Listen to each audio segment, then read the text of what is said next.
सुनो, double star बनाना, जहां पर नोट चल रहा था ना, डिडक्शन चल रहा था, उसी डिडक्शन में डबल स्टार बनाना। अभी डिडक्शन और आगे बढ़ेगा। ये कौन नंबर का डिडक्शन था? दूसरा था ना, अभी हम तीसरा डिडक्शन लिखवाते। एक इनइक्वालिटी हम लोग जानते हैं ना, अगर याद हो तो हम लोग पीछे दो इनइक्वालिटी लिखे हैं, एक लिखे हुए a लेस देन b के लिए और दूसरा लिखे हैं a ग्रेटर देन b के लिए। दोनों इनइक्वालिटी हम दोबारा लिखे हैं। since m into b minus a less than or equal to integration from a to b function f dx less than or equal to capital M into b minus a। हाँ या ना? और ये तब था जिस दिन b लेस देन कितना था? a था। याद आया? दूसरी इक्वलिटी थी, दूसरी इक्वलिटी और अथवा ये था m into b minus a is greater than or equal to integration from a to b function f dx is greater than or equal to capital M into b minus a। और ये तब था जिस दिन b greater than कितना था? अरे sorry, उल्टा, ऊपर वाला गलत लिखे। ऊपर वाला होगा जिस दिन a लेस देन b था, a लेस देन b, और ये वाला होगा जिस दिन a greater then b। Pattern नहीं गड़बड़ करना। क्लियर हुआ? पीछे पलट करके देख सकते हो।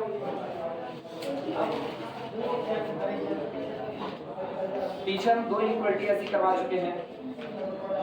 अगर याद हो तो बहुत अच्छी बात है, नहीं तो पलट करके देख सकते हो। ना याद है तो बताए कहाँ पे करवाएंगे? मिला? किस थ्योरम के बाद है बता दो, सारे लोग खोज लें। किस थ्योरम के बाद है? क्वेश्चन के बाद है, ठीक है। हाँ, जहाँ पर न्यूमेरिकल चला रहे थे, न्यूमेरिकल जहाँ पे खत्म हुए हैं बस उसी के बाद करवा रहे थे। एक न्यूमेरिकल घर से करने के लिए दिए थे, याद आया? घर से करने के लिए न्यूमेरिकल दिए थे। A function f is bounded on closed interval ab show that पहला when k is a positive constant integration from a to b uppercut k fx dx is equal to k integration a to b uppercut fx dx। इसी question के बाद मैंने लिखा है note में, अब दोनों इक्वलिटी वहां पर मौजूद है। मिलाकर इक्वलिटी सही लिखी हुई है, चेक कर लो। इक्वलिटी सही लिखी है, वेरीफाई कर लो, पहले वेरीफाई कर लो। सही है, कंफ्यूज मत होना। माइनस से मल्टीप्लाई वाला झोल है।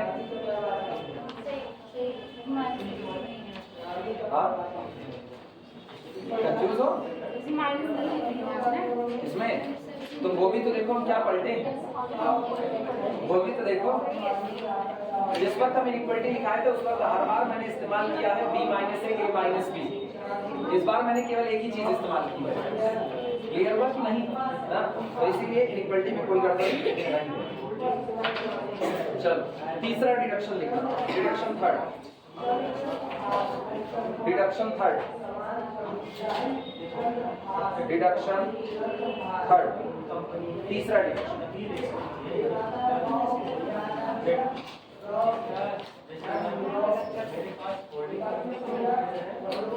एक चीज गौर करो, अगर सारे लोग ध्यान दो तो तुमको यहां से मिल क्या ये दिया गया है integration a to b fx dx। सारे लोग ध्यान दो, integration a to b fx dx less than और equal to capital M into b minus a greater than और equal to small m into b minus a। और दोबारा भी आपको क्या मिल रहा है? Integration a to b function fx dx greater than और equal to m into b minus a less than और equal to small m into b minus a। मतलब हर बार जो आपका integration a to b fx dx है वो दो क्वांटिटी के बीच में बैठ रहा है। किसके किसके? m into b minus a और capital M into b minus a। हर बार मेरे को जरूरत है कि ये एक ही क्वांटिटी के बीच में बैठे तो हम रिजल्ट को जल्दी लिख सकते हैं। तो मैंने वो माइनस से मल्टीप्लाई वगैरह करके इनइक्वालिटी मॉडिफाइड कर दी, ठीक। तो ये और ये दोनों इनइक्वालिटी सामने मौजूद है और दोनों ही इनइक्वालिटी बताती है कि आपका जो ये इंटीग्रेशन है, ये इंटीग्रेशन हमेशा small m into b minus a capital M into b minus a के बीच में बाउंड रहेगा। हाँ या ना? क्लियर हुआ? इसका मतलब ये हुआ कि हम लोग लिख सकते हैं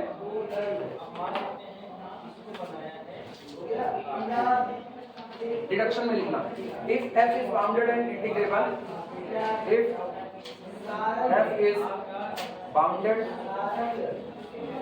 and integrable, if f is bounded and integrable on closed interval ab, on closed interval ab, then there exists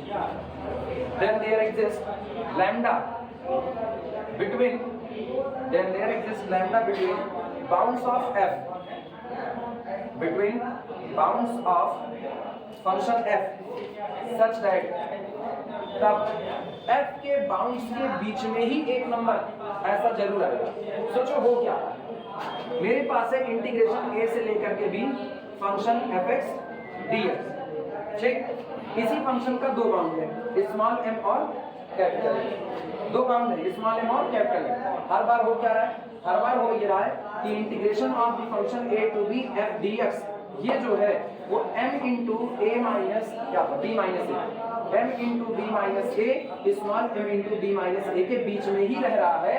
doesn't matter a less than हो या a ग्रेटर देन हो, रह तो इसके बीच में रहा। तो ना तो ये क्वांटिटी बदल रही, ना तो ये, केवल किसका वेरिएशन आ रहा है, कैपिटल M और स्मॉल m। तो इसका मतलब स्मॉल m और कैपिटल M के बीच में एक नंबर लैम्डा ऐसा जरूर होगा कि जिस दिन हम लैम्डा में b माइनस a का मल्टीप्लाई करेंगे, लैम्डा में b माइनस a का मल्टीप्लाई करेंगे तो ये इसके बराबर। क्लियर हुआ?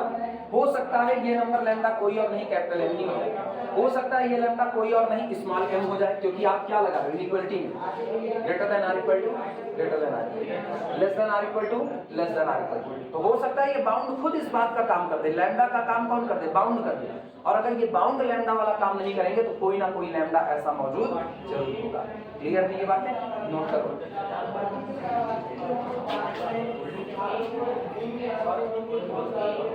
ये बात नोट करो रिडक्शन में।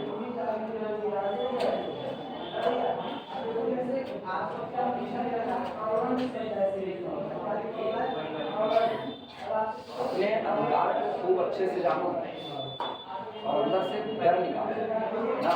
तुम डरते हो तो लोग डराते हैं, तो जब भी तुमको ये डर हो ना पेपर नहीं मंगाया जाएगा, बोल्डली पेपर तो आएगा, मार्क्सिंग पेपर तो आएगा, वो आपको मंगाना पड़ेगा। ऐसा नहीं आपको कोई क्या पेपर नहीं, ऑप्शनल पेपर लेने की आज़ादी जिसको है तो बिल्कुल हम लोग लेंगे। या तो आपकी आज़ादी खत्म कर, यूनिवर्सिटी की गाइडलाइन में आप लिख दो, यूनिवर्सिटी की गाइडलाइन में अगर ऑप्शनल पेपर लेने की आज़ादी मिली हुई है तो वो हम लिख दो, और मेरे वो किसी और के ऊपर नहीं। इतना डर अपने अंदर से निकालो, और काल की जिंदगी नहीं कटती है तो काल की जिंदगी कट जाएगी। हकीकत जो है वो एक्सेप्ट इतना है। हमारे यहाँ पे कॉलेज ये भी गणपत साहब कॉलेज के नाई दोनों कॉलेज हैं, ऑप्शनल पेपर थे, पांचों ऑप्शनल पेपर का रिजल्ट आते हैं, जब वो वापस नहीं आते। अब अपने हाथ से खोल करके पेपर बांटने आए, अब अपने हाथ से खोल के पेपर बांटने।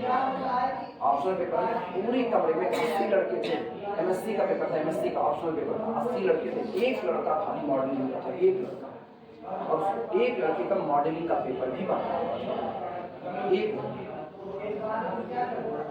बेवकूफी वाला काम बताते हैं सारे लोग। सुनो, ये समझ में आया ना डिडक्शन में कि आपके जो लोअर बाउंड और अपर बाउंड है इन्हीं के बीच में कोई ना कोई नंबर ऐसा मौजूद हो जाएगा, इन्हीं के बीच में, कि आप जब उस नंबर लैम्डा को b माइनस a से मल्टीप्लाई करो तो आपके actual integral a to b fx dx के कैसा आ जाएगा, बराबर हो जाएगा। अब ये नंबर लैम्डा कोई भी हो सकता है, ये आपका upper bound m, lower bound small m भी हो सकता है, ये उनके बीच में कोई एक पर्टिकुलर नंबर भी हो सकता है। क्लियर है? याद करो हम लोग कंटिन्यूटी में भी ऐसी कोई बात नहीं किए हुए थे कि अगर फंक्शन कॉन्टिन्यूअस हो तो हमने बाउंड को अटेम्प्ट जरूर करेगा।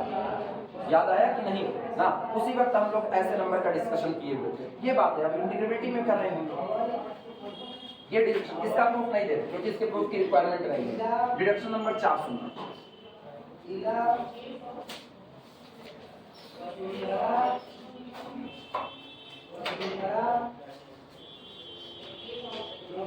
चौथा डिडक्शन सुनो, डिडक्शन 4। डिडक्शन 4 इसमें लिखा if f is continuous and integrable, if function f is continuous, if function f is continuous and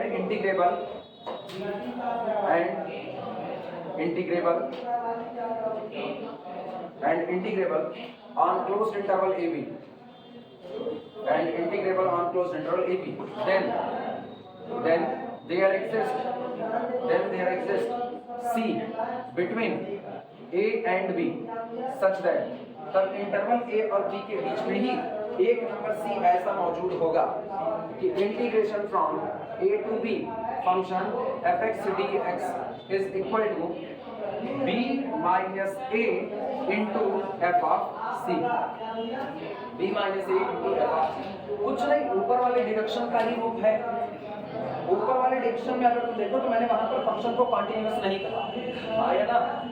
वहां मैंने फंक्शन को केवल और केवल क्या कहा? बाउंडेड कहा और इंटीग्रेबल कहा। ठीक, इस बार मैंने क्या कह दिया? कॉन्टिन्यूअस। जब इस बार मैंने फंक्शन को कॉन्टिन्यूअस कह दिया तो गौर करना, ये फंक्शन रहा क्लोज इंटरवल A से लेकर के B तक के बीच में कैसा रहा? कॉन्टिन्यूअस रहा। तो मेरे पास integration from A to B function f dx। Integration actual में क्या होता है? इंटीग्रेशन एक नंबर होता है जो नंबर किसी एरिया को रिप्रेजेंट करता है। बेसिक थ्योरी की बात कर रहे हैं, वो किसी एरिया को बता रहा होता है। ठीक, जब मेरा पूरा फंक्शन इस क्लोज इंटरवल AB में कैसा है? कॉन्टिन्यूअस है। तो मेरे फंक्शन का लोअर बाउंड कौन? स्मॉल। अपर बाउंड कौन? कैपिटल। हाँ या ना?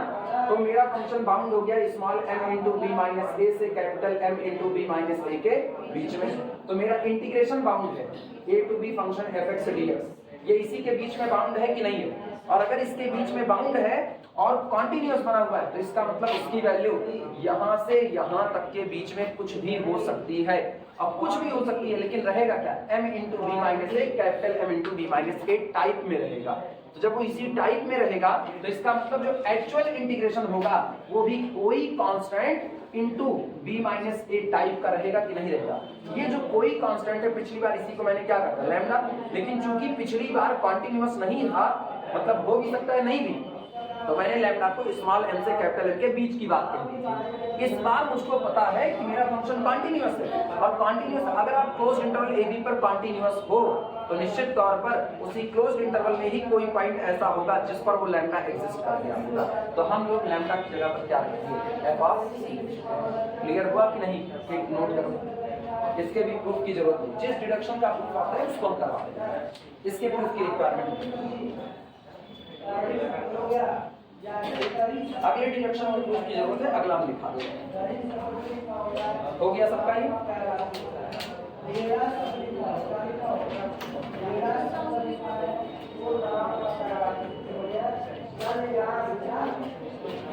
अच्छा, जिसको ना ये भारी भारी बातें ना समझ में आए, सुनो, जिसको ये भारी बातें ना समझ में आए वो बड़ी हल्की हल्की बात कर रहे हैं। समझने के लिए आप अपनी जमीन पर चाहे कैसे सुनो, integration from A to B f dx, ठीक है?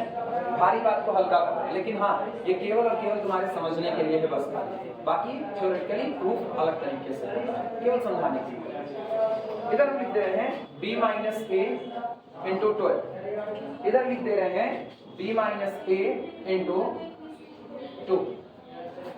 इंटीग्रल इसी के बीच में आपका बाउंड रहेगा, जो आपका इंटीग्रल है वो इसी के बीच में बाउंड रहेगा। एक्चुअल इंटीग्रल हम तुमको बता रहे हैं, एक्चुअल इंटीग्रल इसका निकल करके आता है, दिस इज इक्वल टू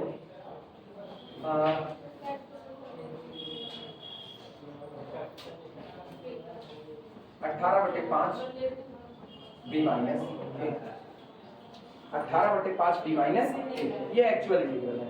अब ये बताओ 2 into B minus A, 2 into B minus A, और वो कौन है? 12 इंटू बी माइनस ए। अब तुम 2 से 12 तक का सफर तय करो। 2 कौन है? स्मॉल m है, और ये कौन है? कैपिटल M है। 2 से 12 तक का सफर तय करो, क्या उसके बीच में तुमको 18/5 मिलेगा कि नहीं मिलेगा? मिलेगा। तो लैम्डा आपका कौन? 18/5 हो। क्लियर हुआ कि नहीं? तो अगर आपका एक्चुअल इंटीग्रल इन दो नंबर के बीच में बाउंड है, इन दो नंबर के बीच में बाउंड है, और आपको पता है ये दोनों नंबर b माइनस ए के ही मल्टीपल हैं, दोनों किसके मल्टीपल? b माइनस ए के, तो आपका एक्चुअल इंटीग्रल भी किसका मल्टीपल बैठा होगा? b माइनस ए का मल्टीपल बैठा होगा। क्लियर है? और b माइनस ए का कौन सा मल्टीपल रहा होगा? वही नंबर जो स्मॉल m और किसके बीच में रहा होगा? कैपिटल M के बीच में रहा होगा। क्लियर है कि नहीं? चूंकि फंक्शन कॉन्टिन्यूअस है इसलिए ये नंबर इंटरवल के ही किसी पॉइंट पर फंक्शन की वैल्यू रहेगी। क्योंकि आपका इंटरवल, आपका फंक्शन कैसा है, बाउंडेड और कॉन्टिन्यूअस है क्लोज इंटरवल ए बी पर, तो इसका मतलब ये नंबर लैम्डा, अगले डायरेक्शन की बात करें, ये नंबर जो आपका लैम्डा होगा ये उसी इंटरवल के किसी पॉइंट पर फंक्शन की क्या बन चुका होगा, वैल्यू बन चुका होगा। क्लियर है? रीजन फिर सुनो कैसे बन चुका होगा। फंक्शन के लिए लोअर बाउंड कौन 2, अपर बाउंड कौन 12 आया ना, और आपका 18/5 यहीं कहीं पर आ रहा है। चूंकि फंक्शन कॉन्टिन्यूअस है तो गौर करना है यहां से लेकर के यहां तक ये रहा a और ये रहा कौन b, और b पर मान लो हम ऐसा ले लें कि फंक्शन इंक्रीजिंग है, यही आपका टॉप दे रहा है। तो ये बताओ ये वाला जो नंबर है ये इंटरवल के ही किसी पॉइंट पर मिला है कि नहीं, this is the f of c। There exist c between a and b such that f of c is equal to 18 बटे कितना। समझ में आई बातें ना? ये होता है पर्टिकुलर तरीके से किसी बात को समझना। चले आगे।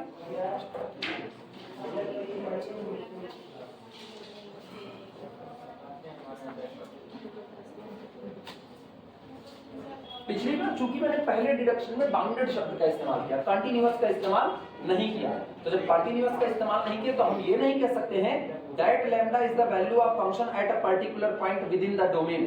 तब हम ये नहीं कह सकते हैं, क्योंकि ऐसा हो सकता है कि जिस पॉइंट पर वो वैल्यू मिल रही है उस पॉइंट पर फंक्शन क्या हो चुका है, डिसकंटीन्यूअस हो चुका है, ऐसा पॉसिबिलिटी है। ठीक, एक्चुअली ना रीमान की जो थ्योरी है ये इंटीग्रेशन की सबसे पुरानी थ्योरी है। रीमान की थ्योरी ये इंटीग्रेशन की सबसे पुरानी थ्योरी है। शुरुआत में भी तुमको इंट्रो में लिखा है free from geometrical boundary condition ना।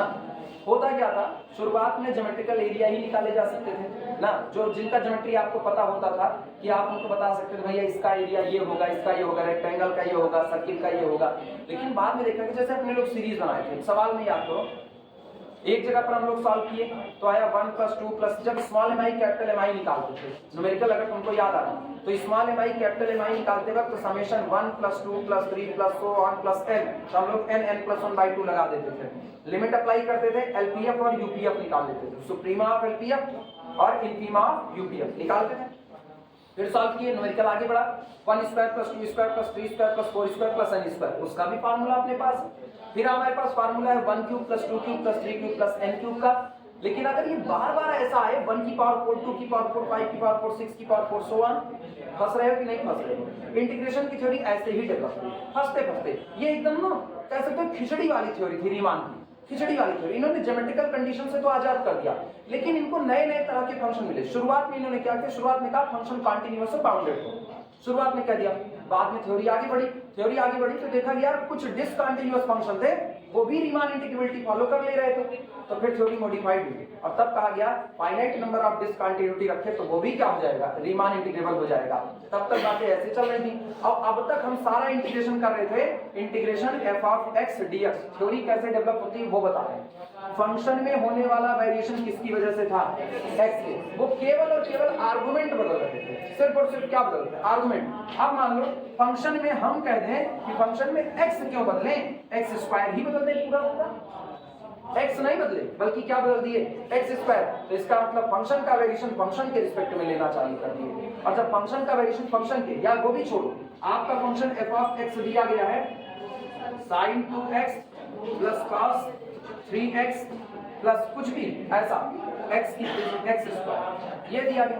सामने वाले ने कहा ना हम वेरिएशन sin 2x के लिए ले रहे हैं, मतलब integration of the function f of x जो dx होता था उसने क्या कह दिया, d sin 2x। अब वो इंटीग्रेशन तो करेगा लेकिन वेरिएबल x के रिस्पेक्ट में बल्कि किसके रिस्पेक्ट में, sin 2x के रिस्पेक्ट में। फंस गई थ्योरी फिर। तब फिर यहां से रीमान स्टेजेस, तब स्टेजेस इस पर काम करते हैं। और स्टेजेस कहते हैं ना कि अगर आपका आर्गुमेंट नहीं बल्कि आपका फंक्शन ही बदलने लगेगा ना तो रीमान स्टेजेस आता है, लेकिन उसकी भी लिमिटेशन है, वो भी जाकर के एक जगह पर डंप कर जाता है। तब फिर करंट में जो थ्योरी चलती है ना तो सबसे मॉडिफाइड थ्योरी वो है लेविग। अभी सोचो, अभी हम लोग क्या कर रहे हैं, इस बात को समझना। अभी हम लोग क्या कर रहे हैं, अभी हम लोग इंटीग्रेशन कर रहे हैं a से लेकर के b तक, इंटरवल में कर रहे हैं कि नहीं कर रहे हैं।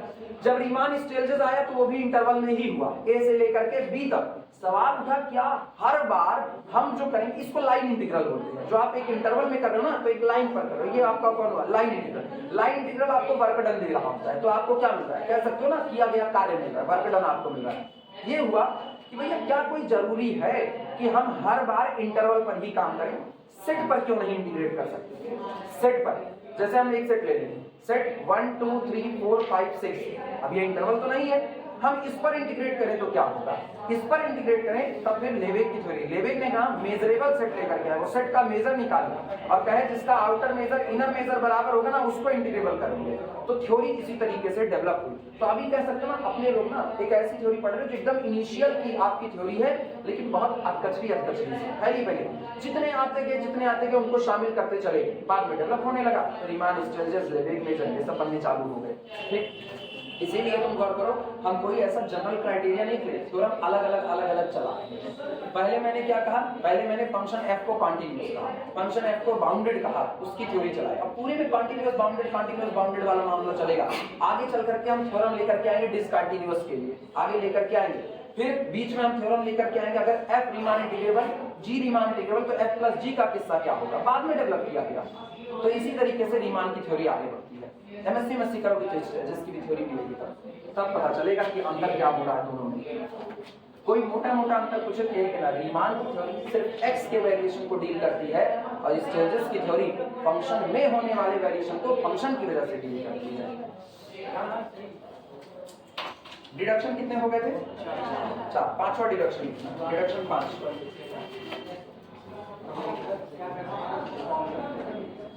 डिडक्शन 5 लिखना, इसका हम प्रूफ देंगे। डिडक्शन 5 का प्रूफ देंगे, ब्लैक पेन से इसका स्टेटमेंट लिखना। If f is bounded and integrable, if f is bounded and integrable,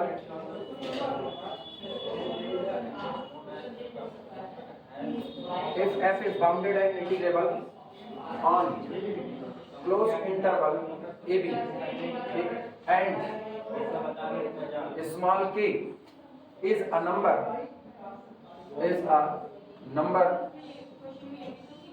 such that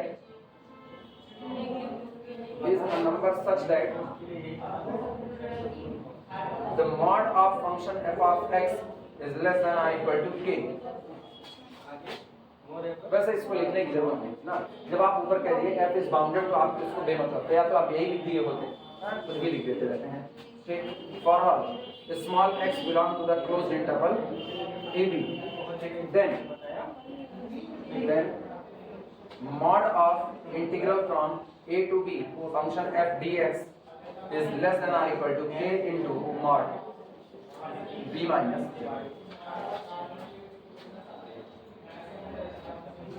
less than or equal to k into mod b minus a।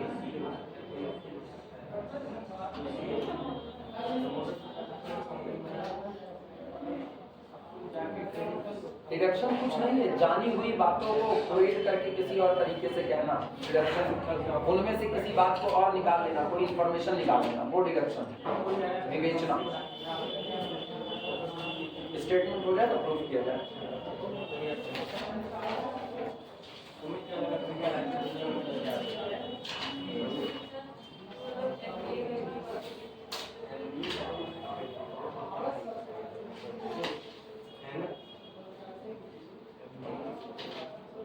चलें proof करें, सब लोग लिख चुके हैं? चुप्पी भी साथ देते हैं एकदम।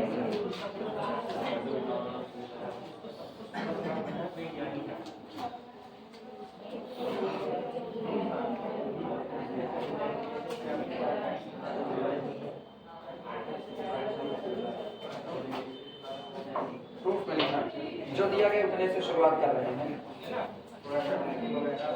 प्रूफ लिखो, mod f of x less than or equal to k for all small x belong to the closed interval ab, जो दिया गया उतने से शुरुआत कर रहे हैं। अच्छा, अगर ऐसा है तो जरा मॉड हटाओ, मॉड हटा करके क्या लिख सकते हैं? इसका मतलब ये होगा this implies that function f of x less than or equal to k but greater than or equal to minus k for all small x belong to the closed interval ab। लिखा जा सकता है कि नहीं? कोई दिक्कत किसी को? अच्छा, अगर हम फंक्शन के लिए सुप्रीमम कैपिटल एम मान ले और इन्फीमम स्मॉल एम मान ले। सुप्रीमम कितना माने? Capital M. तो सुप्रीमम कौन होता है? सारे अपर बाउंड में सबसे छोटा। इन्फीमम स्मॉल एम मान तो वो कौन होता है? सारे लोअर बाउंड में सबसे बड़ा। तो हम इसी इक्वालिटी को फिर लिख सकते हैं कि this implies that minus K less than or equal to small M less than or equal to F of X less than or equal to capital M less than or equal to small A. सही है गलत? ये upper bound में था और ये कौन है? सुप्रीमम। तो सारे अपर बाउंड में सबसे छोटा, तो m less than or equal to. ये कौन है? Lower bound. लोअर में भी कौन सा? Greatest lower bound. तो सारे लोअर बाउंड में भी क्लियर हुआ कि नहीं? तो यहाँ पर हम बता देते हैं capital M is equal to suprema of the function f, small m is equal to infima of the function f। लिख देना है।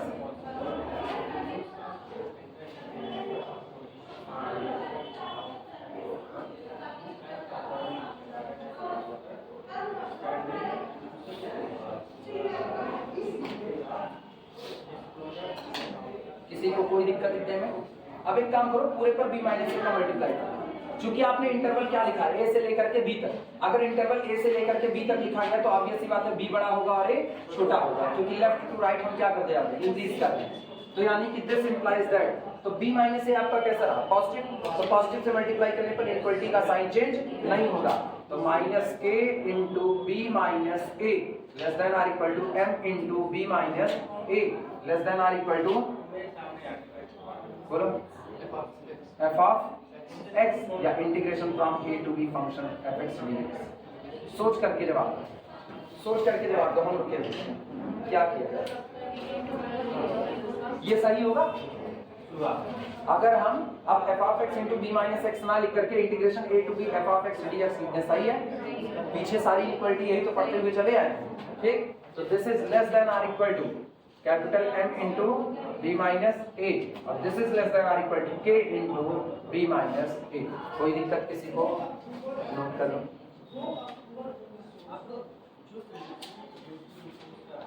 तुम गौर करो, तुमको यहाँ से एक बात नहीं,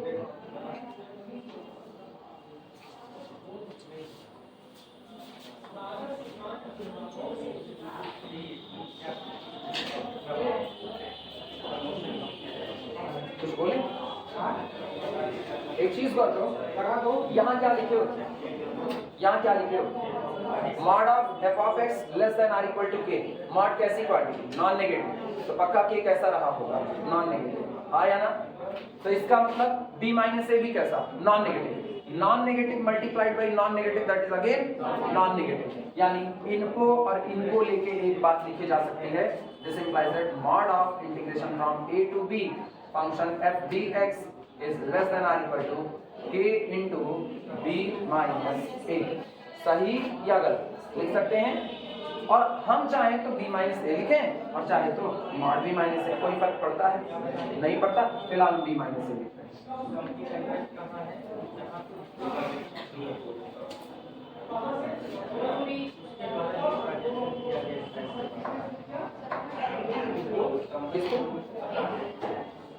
एक ही जगह क्या?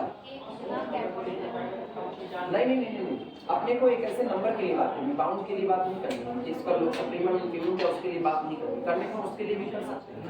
क्योंकि अगर हम k के लिए बात कर रहे हैं तो गौर करो, k तो एक पर्टिकुलर कोई नंबर हो सकता है, k बाउंड भी हो सकता है। तो हम कैपिटल में लिख लेंगे तब भी ये बात करेंगे।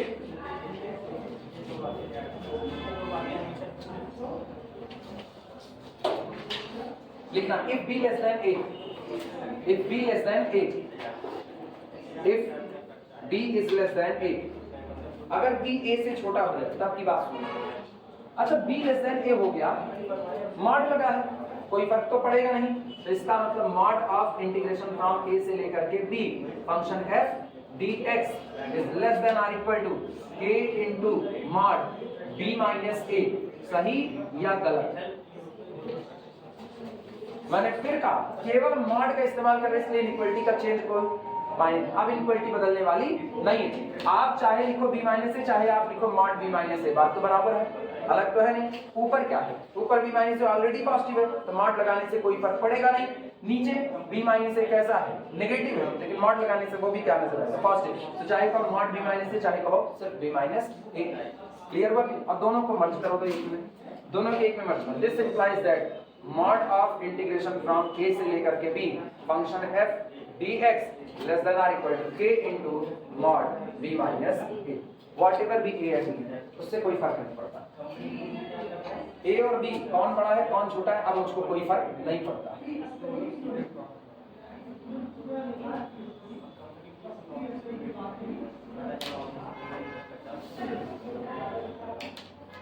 यही मॉड ना होता ना बहुत फर्क पड़ता है, इनइक्वालिटी पलट जाती, लेकिन मॉड होने की वजह से इनइक्वालिटी में अब कोई चेंज आने की जरूरत नहीं है।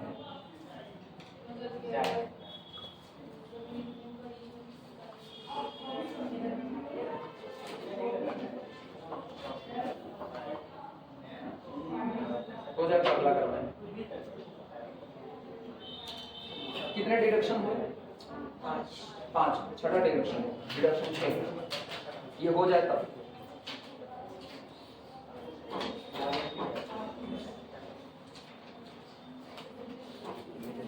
संडे अपना वही टाइम फिक्स रखना 12, वो टाइम फिक्स रखना। कोई आफत ना आई तो बिल्कुल, आफत आई तो फिर छुट्टी करेंगे ना।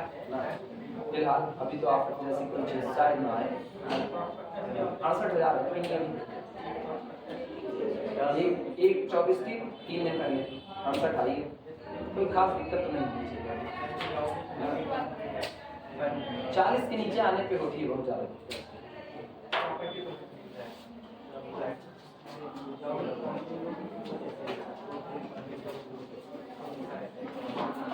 अच्छा बताए ऐसे मुझसे कहे ना 68 है बच्ची, तो अब अगर कोई मतलब हल्का सा भी सोच लिया होगा यहाँ डेली ऑपरेशन है प्लेटलेट्स की बात होगी तो सोचेगा अच्छा इन क्लास में तो डॉक्टर नहीं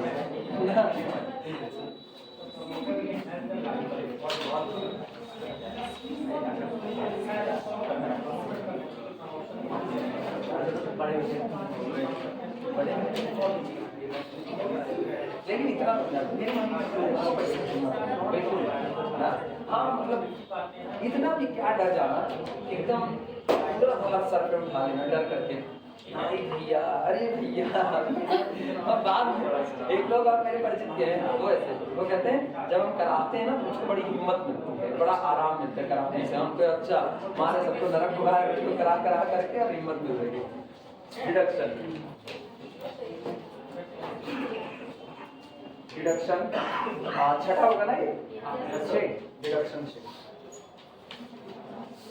इतना तो हमको आज में चोट लगी थी जब और लगातार खून बह रहा था, हम लेटे हुए थे, जितना हम चिल्लाते तो पता चलता जितने वहाँ पे और लोग थे वो भी खुश रहा था। हम एकदम आराम से हंस हंस करके बतिया रहे थे, दर्द नहीं तो कम दर्द था लेकिन हाँ हंस करके बतिया थे, इसीलिए कि ये लोग घबराएंगे। पता नहीं कहीं सबको भगवान ये नहीं देते हैं, कुछ लोगों को इससे भी ज्यादा देते हैं, कुछ लोगों को ऐसा देते हैं। एक लोग था ना उसको हम देखे थे, वो तो हथवा उसका पटा हुआ था, हथवा लेकर के डॉक्टर के पास गया मतलब खतरनाक सिचुएशन में उसको देख करके मेरा कलेजा हिल गया।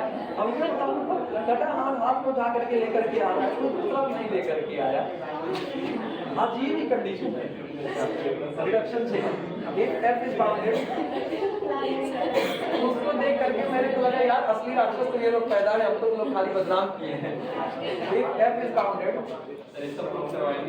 हाँ एक एफ इज बाउंडेड, जिसका जिसका पूछा जा सकता है उसका उसका कराएंगे, जिसका नहीं पूछा जाता है उसका छोड़ देंगे। वो अलग बात है, जिसको हम छोड़ते हैं वो जरूर पूछ लिया जाता है।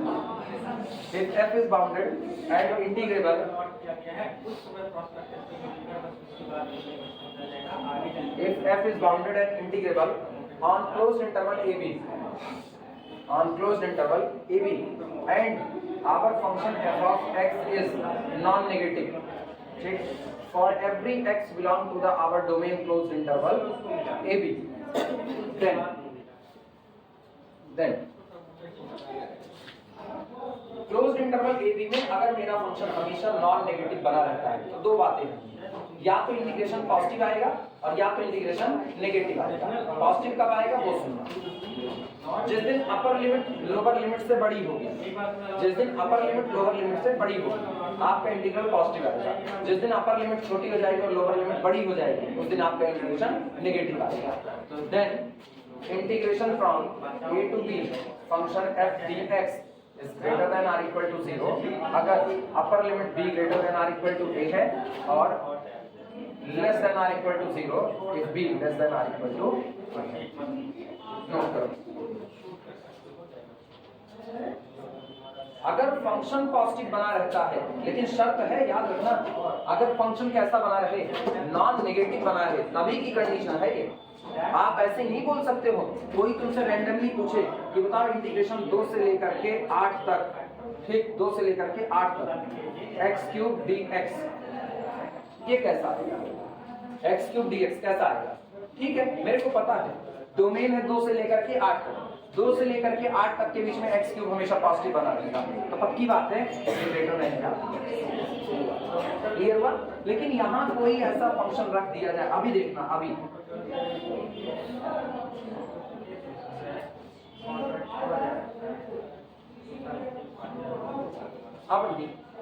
अब आप नहीं कह सकते हो, क्यों?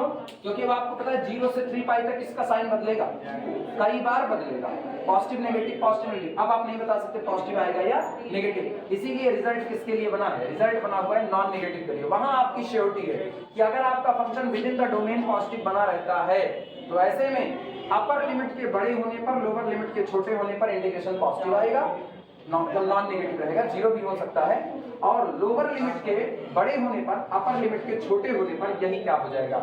आपका नॉन पॉजिटिव हो जाएगा। क्लियर हुआ कि नहीं? चलो प्रूफ करते हैं। अगर स्टेटमेंट हो गया तो मिटा के प्रूफ किया जाए। कभी भी ये बात उस फंक्शन के लिए मत बोलना जिसका साइन आपको नहीं पता है, with in the domain, with in the domain. जैसे अगर हम इसी की बात करें, गौर करना, इंटीग्रेशन 0 से लेकर के π/2, और अब बात करते हैं किसकी? साइन x की। मेरे को साइन पता है, अब ये हमेशा पॉजिटिव होता है, 0 से π/2 के बीच में साइन इंक्रीजिंग फंक्शन है, और हमेशा क्या बना रहेगा? 0 पर 0 होगा, और इसके बाद पॉजिटिव बना रहेगा, और टॉप वैल्यू कहां तक चढ़ेगा? 1 तक। तो नॉन नेगेटिव बना हुआ है कि नहीं? तो इस इंटीग्रल को कोई मेरे से पूछेगा ना, तो ये integral greater than or equal to 0, कोई दिक्कत नहीं, ठीक। लेकिन अगर इसी को पाई कर दे, अभी अभी भी होगा, 0 से पाई कराओ, π/2 पाई पॉजिटिव बना हुआ कि नहीं? अभी भी नेचर मेरे को पता है पॉजिटिव रहेगा। बवाल तो तब होगा ना जब हम इसको इसके भी आगे बढ़ा देंगे, तब, क्योंकि अब इसका नेचर चेंज हो गया है। दिक्कत आई कि नहीं आई? तो जब तक आपके फंक्शन का नेचर आपको पता है, फंक्शन का साइन आपको पता है, तब तक आपको कोई दिक्कत नहीं है। जिस दिन फंक्शन के साइन में डाउट होने लगे आपके डोमेन में, उसी दिन आपको दिक्कत है, उस दिन आप ये रिजल्ट मत बोलना।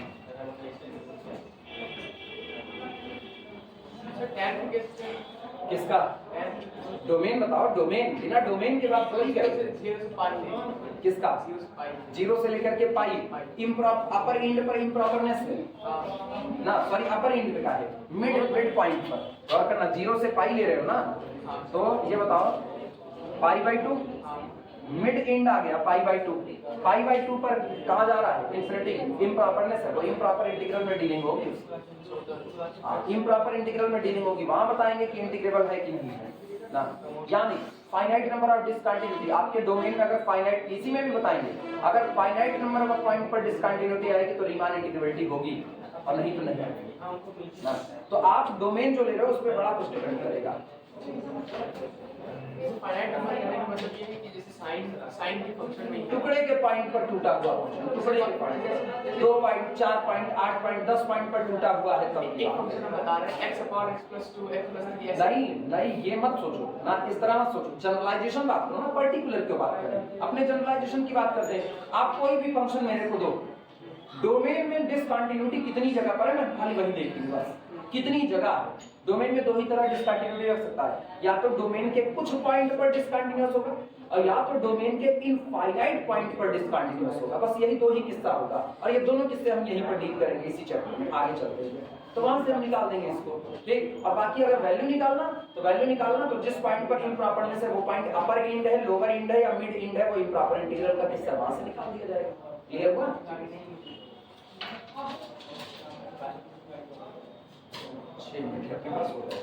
प्रूफ में लिखना, प्रूफ डिडक्शन नंबर 6 का प्रूफ लिखना। सिंस आपको दिया गया है कि our function f(x) greater than or equal to 0, मतलब नॉन नेगेटिव बना रहता है for all small x belong to closed interval a b, वो बना रहता है, ठीक।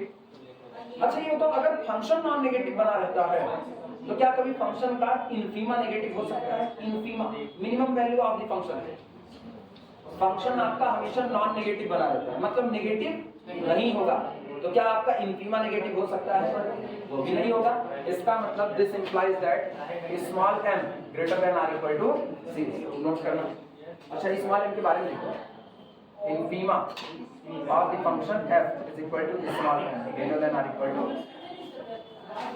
हमेशा याद रखना, अगर आपका फंक्शन नॉन नेगेटिव है तो फंक्शन का जो इनफीमम होगा वो भी क्या होगा? Non negative. ठीक। लोअर बाउंड कोई पूछे, ख्याल रखना, फंक्शन नॉन नेगेटिव है, लोअर बाउंड नेगेटिव हो सकता है, because lower bound is not the greatest lower bound.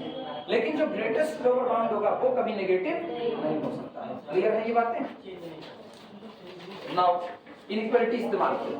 Now हम लोग एक इनइक्वालिटी लिख चुके हैं, small m into B minus A less than or equal to integration from a to b function f of x dx less than or equal to capital M into B minus A. ठीक। और ये बताओ मेरे को, ये inequality तुमने कब लिखी थी? When upper end b greater than or equal to. सही या गलत? ये इनइक्वालिटी तभी की थी। अच्छा, ये बताओ सोच करके, ये कौन? ये नॉन नेगेटिव, हाँ या ना? ये कौन? ये नॉन नेगेटिव। ठीक है। आप इसको क्या बोल रहे हो? नॉन नेगेटिव से बड़ा, नॉन नेगेटिव से बड़ा या फिर बराबर, तो ये भी कौन हुआ? Non negative. तो दिस इंप्लाइज दैट, इसका मतलब integration from a to b function f dx also greater than or equal to. पहला किस्सा हो गया।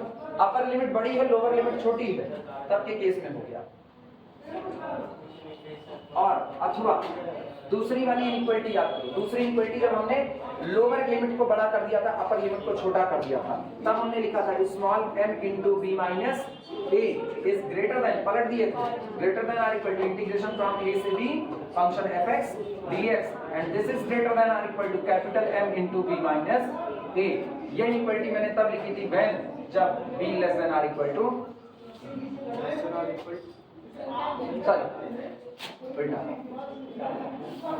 सही है। ऊपर वाला फिर गलत है। अपर लिमिट बड़ी है यहाँ पर, आप सही कंफ्यूज कर दिए, कंफ्यूज कर दिए फिर खुद ही। हाँ भैया, अपर इंड लोअर इंड बराबर भी हो सकता है, किसने कहा नहीं हो सकता? आपने पहले वाली जो दिखाया था उसमें इक्वल टू लिखा है। Less than or equal to greater than or equal to, दो में से कोई एक कंडीशन। जीरो भी तो हम कर रहे हैं इंटीग्रल को, अपर लिमिट लोअर लिमिट बराबर हो गई तो जीरो भी तो हो सकता है, पॉसिबिलिटी है वहां भी, तो सब जिंदा रखेंगे, हमेशा नहीं हो सकता है। अच्छा, अभी मेरे को ये बताओ, ये कौन? ये नॉन नेगेटिव। ये कौन? ये पक्का नेगेटिव, पक्का नेगेटिव ना, नॉन पॉजिटिव कह सकते हो, क्योंकि अगर हम बराबर कर देंगे तो जीरो हो जाएगा, तो नॉन पॉजिटिव। अब ध्यान से सुनना, ये पॉजिटिव नहीं है और ये नेगेटिव नहीं है, ये पॉजिटिव नहीं है और ये नेगेटिव नहीं है। दोनों का साइन अपोजिट हो सकता है कि नहीं? दोनों का साइन अपोजिट हो सकता है, तो रिजल्ट में साइन कैसा चढ़ेगा? अपोजिट चढ़ेगा। रिजल्ट में साइन कैसा चढ़ेगा? अपोजिट। अच्छा, जिसको दिक्कत लगे वो ऐसे सुने, जिसको नॉन नॉन शब्द से दिक्कत है ना, वो पहले बेसिक सुने। ये कैसा? पॉजिटिव। ये कैसा? नेगेटिव। तो पॉजिटिव इंटू नेगेटिव क्या बना? नेगेटिव। अब बोलो ये नेगेटिव और कोई इससे भी छोटा, तो ये कैसा? नेगेटिव बना। क्लियर हुआ? नॉन शब्द जुड़ करके आगे क्या कर देता है? जीरो होने की पॉसिबिलिटी बना देता है। तो इसका मतलब अब यहाँ से हम सीधे लिख सकते हैं, दिस इंप्लाइज दैट, इसका इंटीग्रेशन फ्रॉम a से b function f dx less than or equal to, दोनों किससे डील होंगे? पहला कब के लिए है? जब b greater than or equal to. दूसरा कब के लिए है? जब b less than or equal to. काम खत्म। इसी पर रोक सकते हो आज की कहानी। 1 मिनट अपने को लगा बहुत, ये समझ में आया ना? लिखना चाहना लिख लेना। ये कौन है? Non negative. ये कौन है? ये कौन है? नॉन पॉजिटिव है। दोनों अपोजिट साइन दे देते हैं, ठीक है? नॉन वाले पर दोनों जीरो करने के लिए तैयार हैं।